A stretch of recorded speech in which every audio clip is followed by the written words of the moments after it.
You're watching ChillyBoy Productions. I'm Larry, ChillyBoy Chill Son, and this is my Pride Series review for I Am Divine. And for this review, I am joined by my friend, Miss Ren. Hi, Ren. Hi, Larry. Well, we're back for six, seven, eighth year. I've lost track at this point, but we are back for another year of Pride Drag Reviews, Ren. Time just keeps marching forward, and we just keep watching different drag films. It's almost alarming when we sit down and think about it that it took us this long in our drag film rewatches, watches, that we've come to divine one of the OGs, honestly, of drag performers that made it even somewhat big. One of the goats of the art form, if you will, a divisive figure, but one who certainly left her stamp on the world, that's for sure. What was your first experience with Divine, Larry? So my first divine experience probably gonna be, very stereotypical. It was Hairspray. It Same.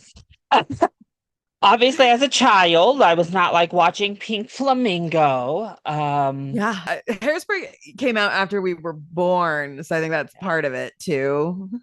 it came out Well, also, did it come the out after you were remake. born? It did not. I was like, wait, not quite. A few years before me. You bitch. But mine was definitely more of a, oh, I didn't realize this movie that I really enjoyed was a remake of a different film. And Oh, I wait a went and minute. So you're watched, talking about yeah. Hairspray, like the musical of the musical? So I watched that and then went back and watched the John Waters one after having Oh, seen the John Travolta Queen Latifah one. got it. No, I That's had. when I first saw Hairspray. Oh no, so, I saw Hairspray. I saw the original. I was very familiar with the original. They would play it like on cable TV, and what is not to love about a confusing drag queen mother and a chubby girl who's like so fabulous you can't even stand it. I mean, yeah. I did obviously had no knowledge of John Waters or what was like to be expected from a John Waters, but I definitely saw Hairspray and I definitely loved the original movie Hairspray. And Okay. yes, so it actually Yeah. took me a really long time to watch the musical version because I just Mm. like didn't care. Which, right, I'm a theater kid, but I'm also a film kid. So there's like always a little part of me that every time they turn a film into a musical, I'm like, except I really want to see that Death Becomes Her musical, but we don't need to talk about that right now. My first experience to John Waters, however, was Serial Mom. Because of course I'm a horror person, and that was horror adjacent. It Yeah. was it was horror comedy, very campy horror comedy. And I Mm-hmm. actually saw that when I was pretty young. So that was my intro to John Waters, but Serial That's Mom, like nothing compared to your favorite movie as a child, The you know. Poltergeist. So I think, And that was pretty tame, like for it, it's very campy and such, but unlike material inappropriate for children, I would say Serial Mom is pretty tame in the yeah, John Waters category. Nothing compared to his work with Divine, certainly outside of Hairspray, because again, Hairspray is pretty mainstream, accessible, much, nice message, uplifting. And yes. then you go back to the other works he did with Divine, and you're like, oh, these are nothing like Hairspray.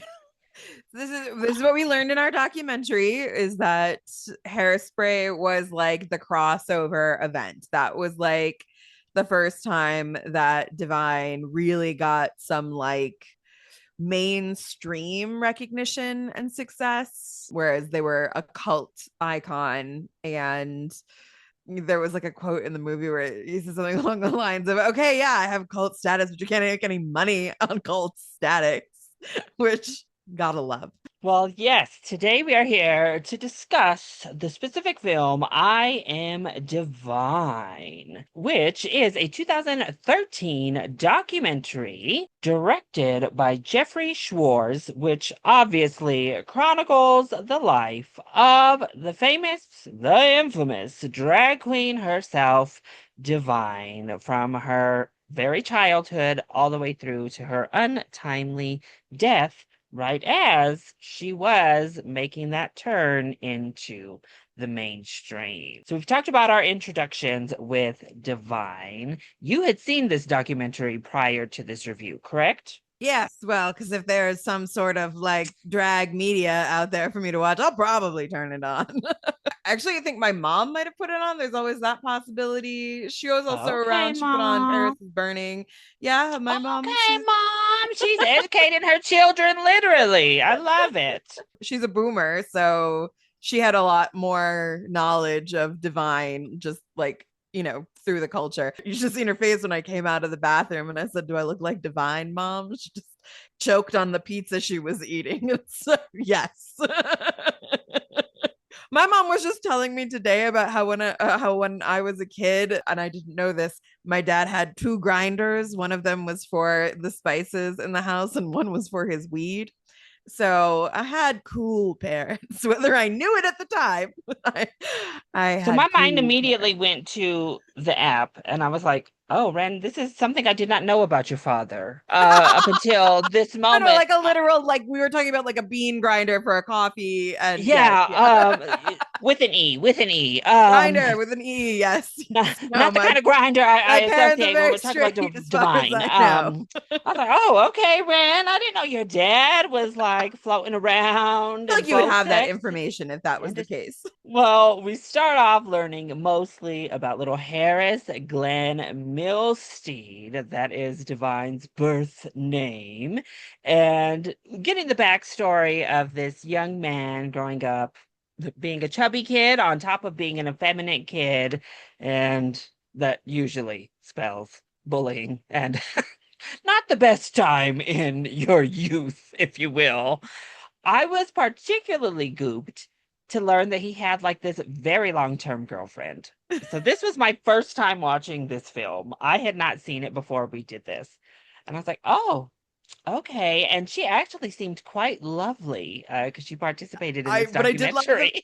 I loved her talking about how if he wanted me to look nice, so he would dress me, and I just like, yeah, that tracks. He was a Great. gay man who was dressing up his beard. Listen, if you're gonna be in like a lavender relationship, a lavender marriage, you gotta look good, right? Like at least get Yes, the perks of being with a man who wants to that be yeah, with other that's the men. fun of it. But who knows if she was so understanding at the time? It seems like it. She was going to She costume seemed pretty, parties while he yeah. was dressed in drag. Yeah, she was the same So one who kind of talked about like they were really really close, and then he kind of got sucked into yeah. the weirdo community with John Waters and stuff, and kind of left her behind a little bit.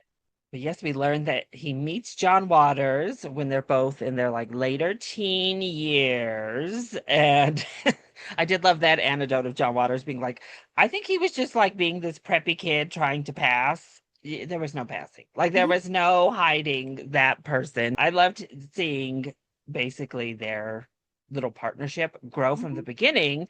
And we find out that John Waters actually was the one who came up with Divine. He's Yes. like, that's gonna be your drag name, Divine. And it And Devon stuck. was like, sure, great, all right, whatever. Sounds good. Yeah. Obviously, because John Waters is like, I want to be a filmmaker. Why don't I cast you? And we're going to give you this persona. This is something I think a lot of people know because this whole quote about like, I wanted to look like Elizabeth Taylor, but Elizabeth Taylor now looks like me from Divine. But that was the big inspiration for his initial look, not necessarily like the big Divine we all came to know, but initially the more quiet version of his early drag days was Elizabeth Taylor, which a gay man who was born in the 40s, yeah, Elizabeth Taylor is going to be your inspiration. I did really like also what they were saying about like he part of the reason that he started using Divine is that he wanted to play with the idea of the expected version of femininity and beauty, and so he wanted to take the most like shocking vile, like the idea was that women are supposed to be thin and petite and very delicate. And so he loved the idea of this like fat drag queen as the like embodiment of gorgeousness. I think that's kind of the Yeah. fundamental purpose of drag, right? Is to play with those ideas about what femininity means and to kind of poke fun at it and tease it. But it also seems Yeah. like John Waters kind of mentions that one of the things he loved about Divine was that Divine was also poking fun at drag itself. Which I mean, realistically, I think it's a really interesting conversation because it feels like there's always the way you do drag, and then there's someone that comes through and is like, no, we're gonna do drag this way, and there's like a pushback, and then then Yeah. there's like the new way you're allowed to do drag, and then there's like some pushback, right? So like we're at the point right now where there's like women can do drag and people are like and there's pushback on that, and so that'll shift as time goes on too. But Divine is kind of like almost like a standard right now, that shock Yeah. comedian sort of vibe. That's Bianca Del Rio. That's her whole vibe. That's kind of like Lady Bunny. That's like what lots of drag queens of the like current era do as just part of their act, and she was kind of the first one that really started doing that. Yeah, it was really interesting hearing that it was this like kind of deconstruction of drag, really poking fun at the art itself. Because again, this is long before RuPaul, who's here on my shirt, long before she came along and really started pushing it to the mainstream. Even before RuPaul's Drag Race, RuPaul was kind of like a lot of people's first introduction to a mainstream drag queen. She was getting in film, she was pushing into like, I want to be known by everyone. I don't want to just be in this underground scene.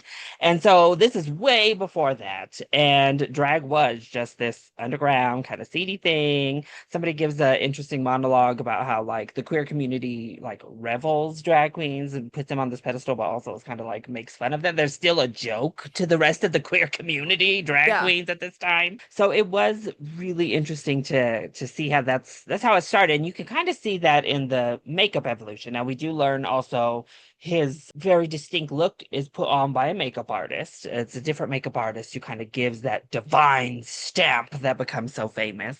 But it still, for the most part, remains a little bit of a rebuttal, a little bit of a much punkier, edgier version of what drag queens were doing at that time, even as he became one of the most famous drag queens that there was. I just loved that him and John Waters went back so far, that we got this like divine John Waters. They Mhm. basically made each other.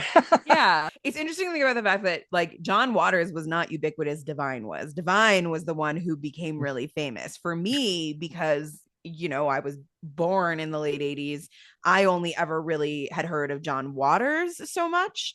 But at the time, Divine far outstripped John Waters in like fame and popularity. And I also really liked the John Waters talking about how like he wanted Divine to go out and do other things that were not John Waters things. He's like, I Yeah. can't make a movie every year. I can't get funding to do a movie every year. I just like, so I'm glad that she had other things that Yeah. she could go and make money to do. There's always like drama, but it seems like the whole documentary, there was nobody who had anything shitty to say about Divine. Every single person was like, she was fabulous. She was so kind and so normal. And there was even one lady who was talking about being in a play with him, and everybody had warned her that Divine was Yeah. going to be so much work and just really difficult to work with. And she goes to the first reading and she's like, this is a lovely human being. This is a very kind, lovely man. Professional. Yeah. I think that was really great because we learned that once again, it was John Waters who pushed Divine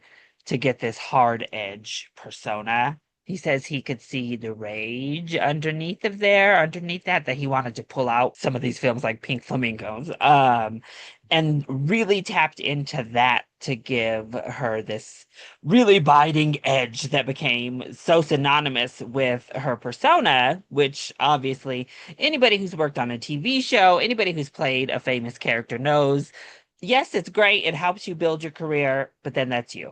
And that we learned kind of came divine is she really wanted to, but couldn't until Hairspray and right before her death couldn't break out of this like shock value drag queen who's just doing the most and, Yeah. over the top and crazy.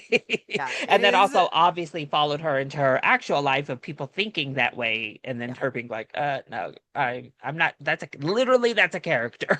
Yeah. There was lots of questions, right? Are you trans? Are you transvestite? She's like, no, I don't want to wear all that shit I'm not a character, like, and that's just going to show a very different time, a very different, like, Yeah. sort of cultural moment. It's really sweet that Divine ended up getting that kind of recognition towards the end of his life. But he had that role lined up on Married with Children, and that was going to be his big, like, I'm The a real next human man day. actor, like, and then died like the night before he was supposed to go and film. And that's just, Horrible. it's kind of a tragedy. I love the way that they described him as beautiful, laid out like a queen. Yes. And seeing She that was little a clip, queen. seeing like the clips too, obviously. So Divine did get at least one or two small roles as himself, outside of the director, male roles, if you will. And you could definitely see, and even watching Divine, in the full getup, what a character actor that was. Like that's a talented character actor that easily could translate that to a male character actor as well, if ever given the chance. It's also interesting to see somebody like this, particularly, in the drag scene. You always hear about like the parties and the gay scene in the 60s, 70s, 80s. But now, drug, sex, and alcohol are the thing. That wasn't totally the case here. Like the most drugs they talked about was marijuana. Yeah, he was a big stoner, big stoner, biggest stoner you've ever met, apparently, The which biggest is, vice, I guess, was food, yeah. is kind of No, what the yeah, that's what it documentary seemed hammers like. home. That was kind of what they said, was that he got bigger and bigger and bigger and just, like, wasn't taking care of his health. Yeah, which obviously kind of led to this very early heart attack. I mean, he was in his early 40s when he had a heart attack in his sleep and passed away. And it's just as also interesting too to see that be the big vice because in 2025 we're like, oh, marijuana. I'm sure you all were scandalized in like the 70s and 80s that we were Yeah, he's smoking talking about weed. confessing to his parents about how he says, I'm gay and I smoke marijuana. And it's like, right? Can you imagine? And speaking of It's a his really parents, I different have to say, conversation in 2025. I was so nervous. So we had the mom there, and then they cut the mom segment at the beginning with him in an interview saying, like, that was the last time I saw them, is they kicked me out of their house, blah, blah, blah. But that was like cut purposefully to leave you there, and then we Yes. continue the interview later. I was really nervous. I was like, don't tell me that this woman disinherited this boy and then came onto this documentary to, like, I don't know, redeem herself in some kind of way morally. I was so relieved when we find out she did it while he was alive. She was like, she saw like a magazine with her I love her she boy in full recognized her drag. boy. She recognized him His and was eyes. like, Oh, my oh. heart, Larry, my heart. And it turned out to be just a really, really touching story Yeah. of this older couple, this older conservative couple who grew up in a small town, who lived in a small little conservative area that came around to accept Mhm. not only their drag, that's the thing, is like there's accepting, RuPaul, Glamazon was always so put together. And then you have a shock jock value, like you're gonna go watch Divine's movies. I love that story of her going to Yeah. the theater. Yeah. You don't want to see this movie, ladies. I do. I'm Divine's And they're mom. like, oh, wow. Like they love it, their autographs. And it's also very sweet that Very he sweet. gets to take her to the premiere of Hairspray, like a Yeah. film. He can sit in the It, audience with his mom and not yeah. feel I think uncomfortable. that's probably one of the most, like, over the overarching kind of theme is the character of Divine is so far from the reality of who Glenn was as a real person, right? His life was actually pretty fucking wholesome. Like his biggest vice was like donuts. he ate way too many donuts, right? And he did, it didn't sound like especially in the 80s, right? There was so many other things being in the gay scene. He could have had way more problems, and he just like smoked a lot of weed and ate too much food. And but it also doesn't like, oh, he was deeply lonely. They like, John Waters was like, no, he just like, he hit on 10 and figure one of them would say yes. And they did. He had cute boyfriends, which I love as well. That was my favorite part. They like segue and they start to really lean you. The documentary leans it to be like, oh, that's how poor Divine had no. No. This bitch shot his shot. Yeah. And like I said, he wasn't someone who's scared to hear no. Like no was just okay, fine. Next, like, Yeah. you don't want me, then do you? Like I Yes. just shot his Very shot. inspiring. Yeah, and it's such a refreshing thing. You hear these talk show hosts like when he came on, and they're like, "Oh, we wanted, we were expecting to see the big hair, the dress, the glamour, and here you are in a suit." He's like, "Yeah, all that stuff's in my closet. That's my work clothes. I'm not wearing my work clothes." When did you Yeah. think to see this? The documentary is kind of a really nice antidote to that idea of like the trauma porn that you get with so much of like queer media, especially coming from, I think it's definitely shifted a lot in the last like 5-ish years, give or take, that they've moved away from like every single story of queer people being about like how difficult it is to be a queer person, to like moving into like, no, they're like normal people that have normal lives and normal problems. And this documentary, which is from 2012, is actually kind of like a big fresh of air in that landscape of that time period, because it's like, no, he had a fabulous life. He had a really good life.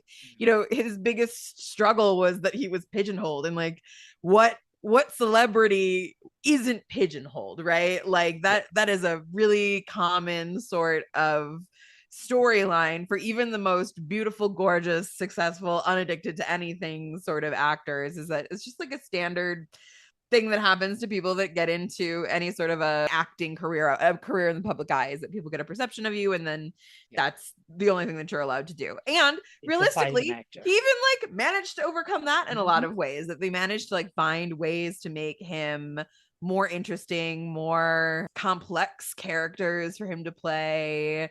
He didn't like shy away from being the not glamorous version of drag. And sad as it is, you did see the like towards the end, he really was getting to that point where he was Yeah, the biggest trauma is that unfortunately the one vice he couldn't overcome, I guess, was overeating, and that ultimately led to him passing away early, which is the biggest tragedy of the film.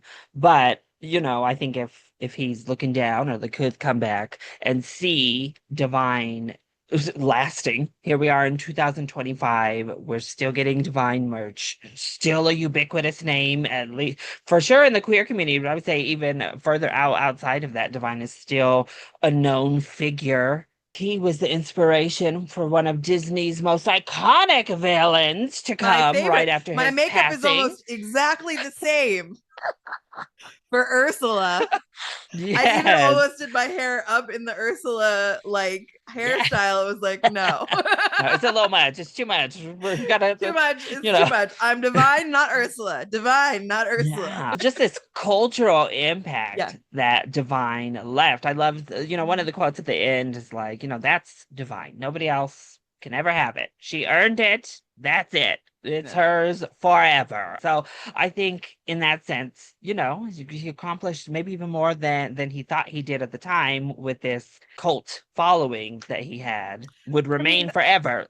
That's the yeah, thing but with I mean, cult like, right, followings. he had it right though. The cult following didn't make him any money, but the cult following is what like establishes a legacy, right? That's the Yes. sort of thing that Makes that it so you sure, never you don't die. make money off of it in the moment, but And he made enough. His other thing they talked about was spending. That was his other vice. yes, And but even shopping. that was like framed as like a really selfless person. So he did a lot of spending, but it was on Christmas gifts. It was Yeah. on like his friends' kids and stuff. So he was Yeah. buying. He just sounded like the most delightful, wonderful human being you've ever met in your life. I love that's how this documentary basically was framed. In one frame, we're seeing him literally chasing a dog around waiting for it to take a dump so that she can eat it on camera, to wholesome, wonderful person, like just this huge juxtaposition, and Yeah, I how think that is, amazing that is. having watched that movie right several years ago, that is definitely the part that stuck in my brain the most. Is no, Divine actually literally ate real dog shit for a role. That's unreasonable. I'll tell you right now, I would never. I love how John, I would never ask an actor no. ever. And I think But part of you it, know, John John Waters fans tried to are, absolve himself a little bit because he's like, I kind of just said it and then didn't think she'd do it. And I think she agreed and also didn't think I would have her do it. And then I did. Sir, it was it was like a unreasonable of game you of for to dog ask. shit eating chicken. I did love Alfonso Durante, who's one of the film critics, and he was in this film. He's like, I'm pretty sure that's it, though. She's in the record book. Like, nobody else did it. Nobody else, I think, will ever do it. Divine is going to go down as the only person to eat literal dog shit in a feature film. So, history, no matter what the Rose, history is, I guess. I like the guy who was talking about that people went to see pink flamingos, and John used to say that if somebody vomited, it was like a standing ovation. So he would like call him at the end of the night saying he had to clean up 4 standing ovations last night.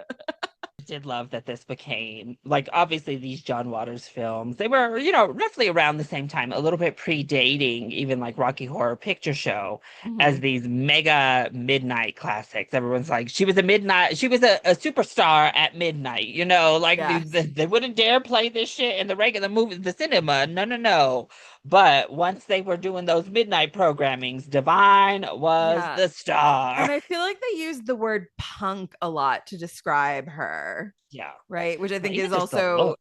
a really unique way of looking at it too. Because Rocky Horror, in its way, was kind of punk, but Mhm. like I don't think I hear people use that word to Yeah. describe. And it's the era, right? So it's like the 70s.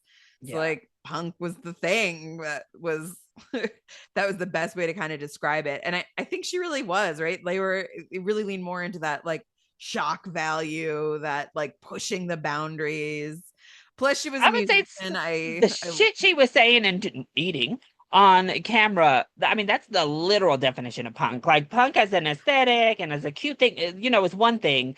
Divine and what the hell she was doing was like literally boundary pushing, like literally just busting open anarchy. Like it was like actual punk behavior. And it was kind of punk to just have this. I know Ren feels some type of way, particularly now, but back in the day, especially, it wasn't seen, and it's still not seen all that often. She wasn't, these weren't roles necessarily written for drag queens. They were female roles that he decided to cast the character of Divine Yeah. into. Like, they were over the top big female things and worked on once again deconstructing that idea of femininity, particularly when you look at something like Pink Flamingos, which is literally a film about how disgusting can we get. It's a competition between two women on being the most disgusting person on earth. The other thing I was thinking about is I really don't feel like there really are very many drag queens that, there's lots of drag movies, but a lot of them are very like, they're drag movies, right? They're Yeah, like kind yeah. of their own thing. And I don't think very many drag queens have really managed to cross into the like, no, I am a man and I'm playing a woman in this movie Yeah, without yeah, it being like the joke about them being a drag queen, right? You get like your Hurricane Bianca and stuff like that. It's like yeah, that's yeah, a drag queen movie. That's not really like a movie that has yeah. cast a drag queen in that role. I think maybe you got Jinx Monsoon that does it a little bit here and there. On theater for Um, sure. She's definitely making that move yeah, currently, like playing in Chicago and such, and she's just playing like these yes, female roles now. which is But really, it's just also different from like, especially because now we've moved, we have so much more trans visibility. mhm. It then becomes this question of like, are you choosing a drag, why are you choosing a drag queen as opposed to Yeah, a woman, or like it has to be like a choice of a man who is yeah, the clown version of a woman, the sort yeah, of yeah, like jokey version of a woman, or is it yeah. just like the idea is that it's it's just a person in a costume. Is that what's like interesting about it? No, definitely. And I think that's something so unique. And I think that's part of why it took us a while to get to anything divine, because we've always covered drag films on this channel. And while obviously a drag queen is the star of her films, they're not actually drag films. Like she's not playing a drag queen in any of them. She's a Right. woman in all Yeah. of them. She has male love interests. So we Yeah. learn she gets to like kiss and be across from her childhood which is like such a fun, a cool anecdote in the So film as cute. well. He was also just the cutest little old man ever. And then they were like, are you okay with kissing a 600-pound transvestite? And I said, well, what? I'm not doing anything else.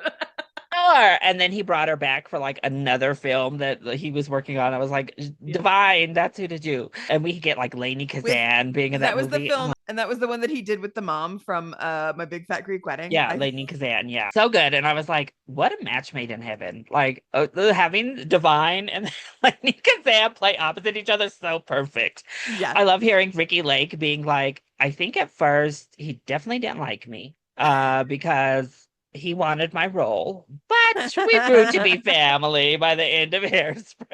Hairspray. Right? Like he was a little bit bitchy, but he overcame his bitchiness, and then we were good. When you really look at it, she just broke down so many doors or laid a groundwork for stuff that wouldn't be done again. So putting a drag queen in film, obviously, revolutionary, not done before in a specific way. If it was something like Some Like It Hot that we've covered here, something like that where it's a farce. They're not a drag queen, it has nothing to do with sexuality. It's much more, oh, we have It's a costume. died. Yeah, It's a costume. it's a far yeah. And then we talked about the theater. She's getting cast in actual theater. They list off all the celebrities who were like going to her shows to see. The most Yeah, she was a surprising one was phenom. like to Her and see Elton Divine. John became Elton besties. John. Or when we hear like Andy Warhol had to meet Specifically wanted to meet Divine. her. Yeah. Obviously he did, right? How could Andy Warhol not want to meet Divine? But that breaks down roles, and now we're seeing, like we just talked about, Jinx Monsoon and these other characters. It took a while, but she kind of was the blueprint. She was the one who first got to do this on Broadway. And we might be able to even blame her for drag queen music, as we learn here as well. As yes, actually. I don't think anything would have stopped drag queen Yeah, music from being a thing. I think there's something inherent about being like a a drag performer. queen, the type of person that puts on a bunch of Yeah. makeup and then dances around on stage to be ridiculous is also going to be the sort of person that's like, I am a fabulous singer. Watch me go. Love that this also wasn't her idea. She was like, it was like one of her people were like, got her into it, one of her agents. But the And agent then was, she, I think the agent was really right because what the agent had yeah, said was like, I always saw Divine as a rock star, rock just star. like that was correct. Is Divine It was was a a great rock choice. star. She was a character already in her own right. You might as well let her put out some music. And they're like, she wasn't very good. I did love. He was like, "Look, she wasn't a good singer. I'm not gonna say that." So I had to morph it. She was trying to do like a singer thing, so we had to switch it over to something more divine. Like, be divine. That's what people are here for, girl. Yes, Just yes. kind of talk and give us that divine over a house beat that the I gays also, can dance what was to. the other thing I love that they were talking about how somebody was talking about going to one of her shows and how like you were on the tips of your toes because you just didn't know what was going to happen next. I would love to go to a show that made me feel like that. I don't think I've ever been to a show that really felt like that. Maybe going to see Bianca Del Rio. I think she's pretty outrageous, She but brought you on stage. she did. She got you up there, girl. If anyone got to see Bianca Del Rio the last time she was in Denver, I was the kid who got pulled, the woman who got pulled up on stage to film a video. It's not like the drag shows of today. Again, it's not like what you would see or even RuPaul do in one of her, live performances where it was very pop star curated. Yes, It felt more rock. It was like a rock yes, it was punk. show. Yeah, yeah, yeah. She was punk It's again. She was roasting people in her audience. She was, yes. putting on a comedy show. Which is why I feel like which is why I feel like I would draw a lot more correlation between her and Bianca Del Rio than really Yeah. any I would not be the first person to say that Drag Race has done quite a bit to kind of sanitize drag and kind of commercialize it Yeah, and kind yeah, of no, definitely. streamline it. And some people don't love that. I think, in some ways, I think it's really cool that drag is so much more accepted, but there's also like, there's this sadness about the fact that like it used to be this fun counterculture thing, Yeah. and now that everyone does it and it's like on the Today Show, that's what I think is kind of ridiculous about the whole like drag queen story hour thing. Is it's like, no, guys, this shit has gotten so sanitized that like I've seen drag queens complain that they're like, I am opposed to story times, not because I think they're trying to convert the children, but because they're trying to destroy everything that makes drag.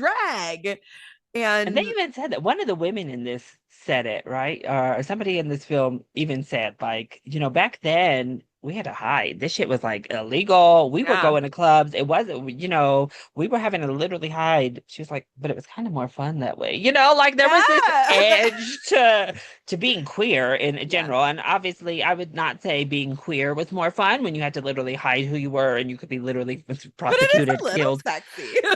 But particularly when you're a drag performer, Yeah. it does feel more punk in that Yeah, realm. And man. I think that's a great word to just Yeah. describe Yes. Divine. She was like the punk to RuPaul's polished glamazon, Yeah. when it came to like famous drag queens who found their way into the mainstream. Yeah. And I think that's probably the thing I'm most curious about and I wonder about the most when you think about how young Divine was when he died, because right, we saw what RuPaul became and the empire that was Yeah. built. What kind of a parallel empire would Yeah. Divine have created? Like, which one of them would have been, would one of them have Yeah. superseded the other, right? Like, Yeah. could both of them have existed at the same time, or did one star have to die in order for the other to flame out into famedom? I don't know, but it is It's an so interesting interesting. sort of thought experiment of like, Definitely. where would Divine have gone? I imagine that Divine probably would have gone. It seemed like Divine really wanted to go into like really making like films and really like Yeah. being an actor and a performer. And I imagine that it probably would have been like, that's a character that I used to play and that he would like Yeah. bring back out here and there. It doesn't seem like drag was the thing for him. The character and the fame and the Acting and show was the yeah. thing. Yeah. Whereas like RuPaul drag is the Yeah. thing. That is the thing that she's trying to like to market, to capitalize on, to like Mhm. bring into the forefront. I do wonder. I've never really looked into it. Speaking of like a RuPaul and Divine intersection, Lady Bunny has to credit Divine, right? As a big inspiration for her. I Probably. mean, down to the look for Lady Bunny, just the big blonde, white, almost hair. She's also an insult comedian. Like, that's what she does. You have drag queens who are like, I'm going to be a supermodel, right? Like they're in it for the aesthetics. That was RuPaul's whole model, Yeah, was I am the supermodel of the world. I am a supermodel. And yeah, then you have the other drag queens that are like, no, I'm a comedian, I'm a performer. I'm here to make people laugh. I'm here to like play with the idea of femininity and to be basically a drag clown, a jester of sorts. Bringing it and back to Divine, the other thing with Divine is right, like there was the lack of polish was part of it, and there was something about like them not having a budget, right? Like they created this stuff because they didn't have money to put into it, and the little socialist part of me is like, why I hate the idea that drag has become this thing that has kind of created a financial gate upon itself, that yeah, like it's become a point where like only the the drag queens that have money to buy the best costumes can get the yeah. exposure, instead of it being like a skill set thing. And I don't Yeah. know. But as a documentary, obviously it doesn't break ground. It's not like this revolutionary documentary in terms of like the way it's structured or like stylized. It It's a does. documentary. I actually watched one where I don't know if you've ever seen it. I just reviewed it for Pride Month this year. It's called Welcome to Chechnya, which low-key was wild because they were filming, but like as they were literally, working to smuggle people out of Chechnya and Russia. So like so you're like, it wasn't that. We're not filming like on the ground, on the boots moving as we're doing like real world shit. It's not one of those documentaries. It's a talking head documentary chronicling somebody's life. But I think the anecdotes they got were really interesting. I really thought the people that they had to speak were good storytellers. I mean, you have Divine's friends from throughout her life. Yeah. Obviously, you're going to get some characters, It and we was got some characters Wait, in I here. love that woman who was like, and Divine had these 22-year-old boys just throwing themselves at her. And I thought, you bitch, why not me? Yes, Right? There were such good these characters that they had. Even John Waters these wasn't even that actors. interesting compared to some of the other people they had No, that came and I told loved stories. these people that were on here just telling these stories of Divine. From RuPaul's Drag Race, we got one queen. She literally had one confession. I was hoping she'd come back. Miss Tammy Brown is one of the talking heads in this. I missed She's that one of the one. What does Miss drag Tammy Brown performers. say?